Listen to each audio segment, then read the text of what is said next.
Are you ready to live aboard? Welcome, future liveaboards. Are you sitting in your living room, office, or favorite coffee stop? Just thinking about how you can change or simplify your life? Has the ocean always fascinated you? Or are you just ready for a new adventure?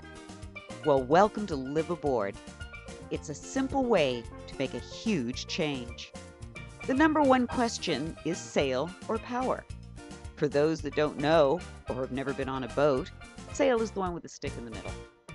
Sorry about that, just had to use it. Power boaters and sailors define things quite differently.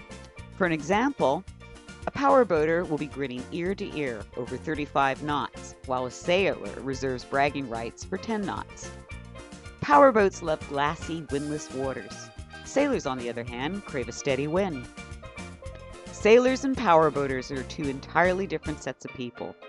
Most sailors have power boated, but very few power boaters have sailed. Experienced boaters pretty much know which ones they are. But if you're not sure and you're new to boating, I suggest you find the nearest boating school and try both. It'll be apparent almost immediately which category you fall into. There is another option, and that is houseboat or floating home. There is a difference. A houseboat has an engine and a floating home does not. Both of these options will leave you with less of a choice of marinas, as they are either cutting back on them or banning them altogether. Next, you'll want to make a list of activities you expect to enjoy while living on your boat. Entertaining, for example. Comfortable entertaining is usually associated with power boats. They're beamier, usually offer more comfortable seating in the cockpit, and for the most part are easier to board. Generally, most of your land-bound friends will expect a power boat and are fairly comfortable on it. Sailboats, on the other hand, tend to intimidate most inlanders, as it's generally a little harder to board, and the wheel is in the cockpit, making maneuvering a little more difficult. Your sailor friends won't care, and probably won't even notice, but non-boaters will almost always start the conversation with, "How do you manage with this small a space?" FYI, that is one question you are going to get real tired of answering. If cruising is your main drive, and if you're a power boater, chances are you're quite wealthy. Sailboats have smaller engines and can use the power of the wind. Power boats simply can't. Therefore, most of your long-distance cruisers are sailors. Not to say there isn't power boaters out there that cruise. They most certainly do. But for the most part, it's coastal. Weekend sailing is pretty much for everyone. Power boats will always cost more to get to the destination. Granted, they will do it faster, but you do end up paying for your need for speed.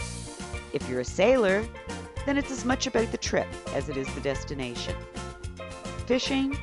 I have to say, power boats win this hands down. I've fished off of sailboats, but it's much more difficult. Sailboat rigging, deck maneuverability, and lack of a proper bait tank are the biggest issues. It can be done, but if it's one of your greatest desires, consider a power boat with a larger cockpit and a proper bait tank. And finally, water sports is fair ground for any boat with a good dinghy. And now to the next biggest rule on living on your boat. Downsize, downsize, and when you're done downsizing, downsize again. Get rid of anything you have not used in the past few weeks. And with that thought in mind, we're going to close. Good luck with your new venture, and look for our next podcast on living aboard. If you have any questions, comments, or topics you would like to hear about, please email me at skipperdebbie@aol.com. That's SKIPPERDEBBY@AOL.com. Smooth sailing, everyone.